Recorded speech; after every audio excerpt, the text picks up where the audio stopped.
Hello guys, क्या हाल है। Welcome back to new video. तो गाइस अभी जो है इन्फोसिस ने 16 तारीख को एक अपना जो असेसमेंट रखा था, ऑनलाइन एप्टीट्यूड टेस्ट। तो उसके बाद जो काफ़ी बच्चों के जो है क्लियर हो गया, और बच्चे जो पूछ रहे हैं कि भाई अब जो इंटरव्यू का है क्या करना है, कि इंटरव्यू में क्या क्वेश्चंस आने वाले हैं, कैसे जो इंटरव्यू की तैयारी करें। तो काफ़ी बच्चे ना मतलब काफ़ी टेंस लग रहे थे। इंस्टाग्राम पे बहुत सारे मेरे को मैसेजेस आए कि अब सर आगे बताओ कि क्या करना है, भाई आगे बताओ क्या करना है। तो सोचा कि क्यों ना भाई वीडियो बना दी जाए इस पे, एक आपके लिए, आप लोगों के लिए। मैं वैसे इसका कोई प्लान नहीं था वीडियो बनाने का, लेकिन आप लोग इतना ज़ोर दे रहे थे कि भाई थोड़ा एक्सपीरियंस शेयर कर, तो मैंने कहा चलो एक वीडियो बना देते हैं। तो इस वीडियो के बाद देखने के बाद ना भाई आपके मन में, मैं ये नहीं बोल रहा कि मैं आपको क्वेश्चंस बता दूंगा कि क्या क्या इंटरव्यू में आने वाले, बट मैं ऐसी ऐसी चीज़ें आपको बताऊंगा, टिप्स दूंगा, जिससे क्या है कि जो है ना प्रेशर थोड़ा कम होगा। तो सबसे पहले क्या है कि अब ये जो जितनी भी मैं अभी आईटी कंपनीज़ की बात करूँगा, तो मैं बात करूँगा सर्विस बेस्ड कंपनीज़ की, ठीक है।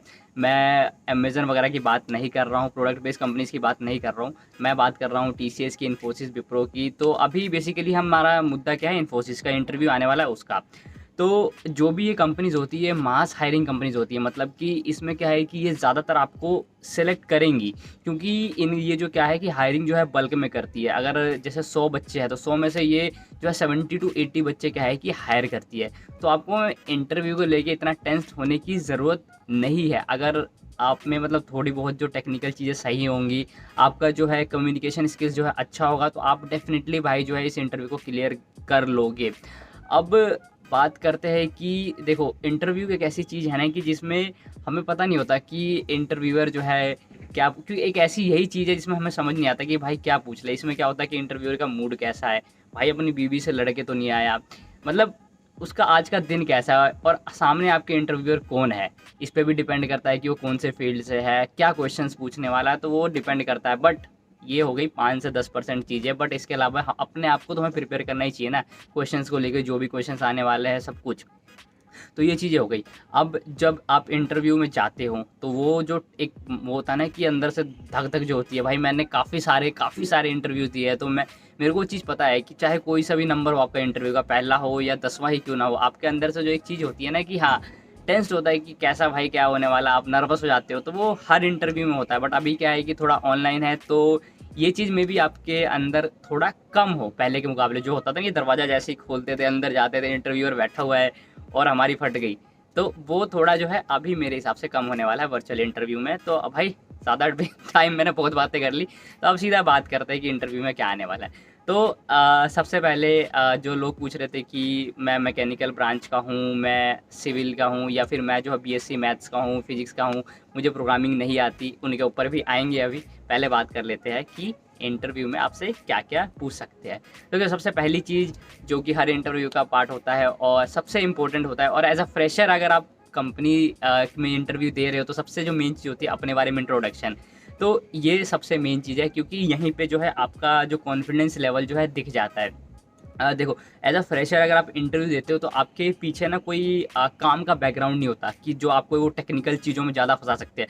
आपसे वो क्या पूछेंगे, पढ़ाई से रिलेटेड चीज़ें हो गई, आपने अपने जो बीसीए कर रखी है, बीएससी कर रखी है, जो भी कर रखी है अपने कोर्स में, आपने जो पढ़ाई करी है वो पूछेंगे आपसे। तो आपके काम के रिलेटेड पिछला चीज़ नहीं होता। तो सबसे जो पहला इंप्रेशन पड़ता है वो पड़ता है आपके जो सेल्फ इंट्रोडक्शन आप देते हो, अपने बारे में जो चीज़ें बताते हो। तो अपने बारे में अगर आप चीज़ें बता रहे हो, तो मैं चीज़ें आपको बताता हूँ कि क्या आप बता सकते हो। जैसे अपने बारे में बता रहे हो, तो आप सबसे पहले तो अपना जो नाम बताओ, आप कहाँ से बिलोंग करते हो वो बताओ।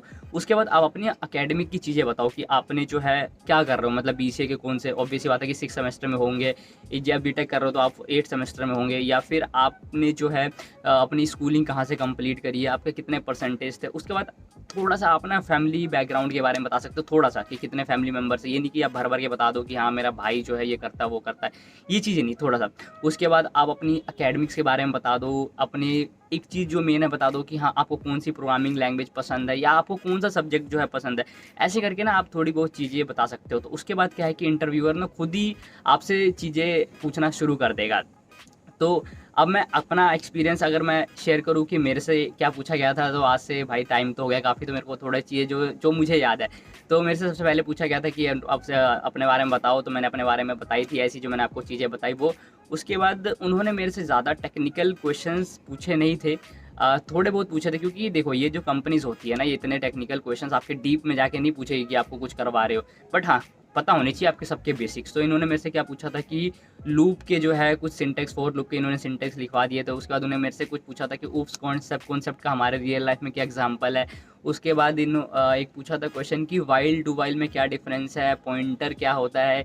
तो ये कुछ चीज़ें ना पूछी गई थी मेरे से, ये जो मेरा जो इंटरव्यू था। उसके बाद हाँ, एक जो मेरे नेटवर्किंग के क्वेश्चन आया था कि ओएसआई मॉडल के लेयर्स बताओ और कौन सी लेयर का क्या काम है, थोड़ा बहुत इसके बारे में बताओ। तो ये जो चीज़ें थी मेरे से बेसिक क्वेश्चंस उन्होंने वहाँ पे पूछे थे, और इसके बाद जो है मेरा सिलेक्शन हो गया था। तो अभी आपसे जो है यही चीज़ें ये पूछेंगे, बेसिक क्वेश्चन पूछेंगे, कोई आपसे वो डीप में ये नहीं पूछने वाले हैं।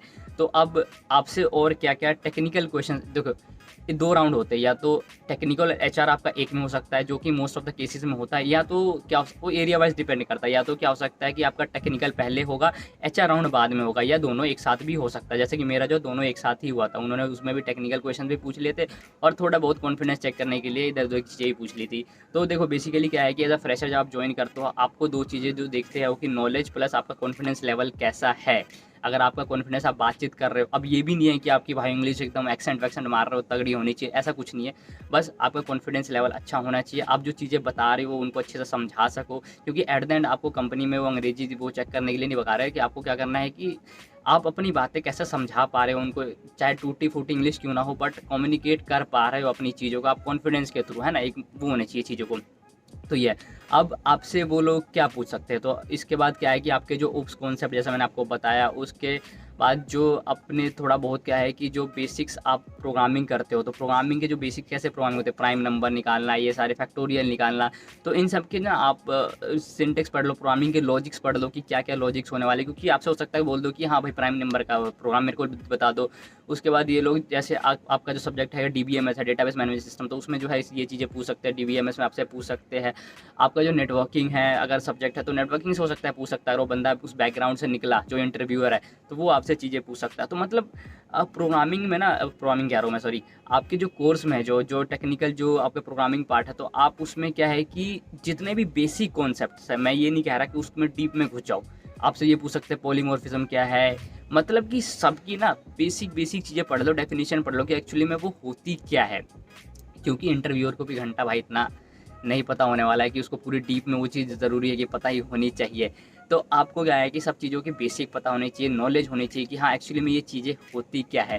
तो ये चीज़ें आप पढ़ सकते हो। तो अब जो मेन इंपॉर्टेंट पार्ट होता है कि आपके प्रोजेक्ट से रिलेटेड, कि आपने जो अपने लास्ट सेमेस्टर में भाई कौन सा प्रोजेक्ट बनाया है, तो उस प्रोजेक्ट में आपकी इन्वॉल्वमेंट क्या थी, आपने उसमें क्या काम किया। अब ये नहीं कि भाई ने आपने प्रोजेक्ट गूगल से डाउनलोड, पता है भाई मेरे को बच्चे गूगल से डाउनलोड करके ऐसे ही बना देते हैं प्रोजेक्ट, पर कोई दिक्कत नहीं, आपने किया भी हो, बट कुछ ना एक बना लो कि हाँ मैंने ये किया था, मैंने इसमें ये टेक्नोलॉजी यूज़ करी थी, ये स्किल्स मैंने वहाँ पे यूज़ करे थे, या फिर ये वहाँ पे चीज़ें एचटीएमएल यूज़ किया था, जावा यूज़ किया था, जो भी प्रोग्रामिंग लैंग्वेज आपने यूज़ करी थी उस प्रोजेक्ट का ये काम था। तो आप इतना एक्सप्लेन कर दोगे ना, वो बहुत है। मतलब आपको पता होनी चाहिए कि इंटरव्यू की ये लगना चाहिए कि हाँ आपने जो काम किया है ना, तो वो चीज़ें आपको पता है कि आपने क्या काम किया है। तो ये चीज़ें एक्सप्लेन कर सकते हो। अब बहुत सारे बच्चे पूछेंगे कि मैं जो है मैकेनिकल ब्रांच से हूँ, मैं सिविल से हूँ, या मैं बीएससी मैथ्स से हूँ, तो मेरे को प्रोग्रामिंग की नॉलेज नहीं है। तो देखो रेज्यूमे इंटरव्यूअर के पास है, जब आप अपना सेल्फ इंट्रोडक्शन दे रहोगे, आप अपने एकेडमिक से बता रहे होगे कि I am pursuing this mechanical from this, तो ये चीज़ें जो उनको पता होगी, तो ये आपसे प्रोग्रामिंग के डीप में नहीं जाएंगे, आपके कोर्स से रिलेटेड ही चीज़ें आपसे पूछ लेंगे कि हाँ मैकेनिकल के बाद आप इस लाइन में क्यों आए हो, या फिर मतलब ऐसी चीज़ें जो प्रोग्रामिंग से इतनी रिलेटेड नहीं, क्योंकि उनको पता है कि मैकेनिकल वाले बच्चों को इतनी डीप नॉलेज नहीं होने वाली प्रोग्रामिंग की। अगर आप बीसीए कर रखी है आपने, या सीएस आईटी ब्रांच के हो, तो ऑब्वियस सी बात है कि भाई आपको प्रोग्रामिंग की नॉलेज होनी चाहिए, क्योंकि आपके वो कोर्स में है। बट अगर आप प्रोग्रामिंग बैकग्राउंड से नहीं हो, तो आपके नहीं भी है कोर्स में, तो कोई दिक्कत नहीं। अगर आपने कोई प्रोजेक्ट कर रखा है, तो ये चीज़ें आप को पढ़ के जानी है प्रोजेक्ट के बारे में, या फिर आपका जो सिलेबस है, तो सिलेबस में ना गो थ्रू कर लो कि कौन कौन सी चीज़ें इंपॉर्टेंट है, उसके बारे में जो है लिस्ट वो कर लो। और बाकी आप ये चीज़ें वेबसाइट्स पे सर्च कर सकते हो कि प्रीवियस ईयर्स के इंटरव्यूज़ में क्या क्या क्वेश्चन पूछ सकते हैं। बहुत सारी आपको वेबसाइट्स मिल जाएगी जो प्रीवियस ईयर्स के जो एक्सपीरियंस जो बच्चे हैं उनकी, आपको वो चीज़ें वहाँ पे मिल जाएगी, क्वेश्चंस वगैरह मिल जाएंगे। तो बस ये है कि भाई सिंपल होने वाला है, कोई इतना डिफ़िकल्ट नहीं होने वाला है जितनी आप टेंशन ले रहे हो। बट हाँ, चीज़ जब इंटरव्यू दे रहे हो ना, तो कॉन्फिडेंस चीज़ आपके अंदर होनी चाहिए।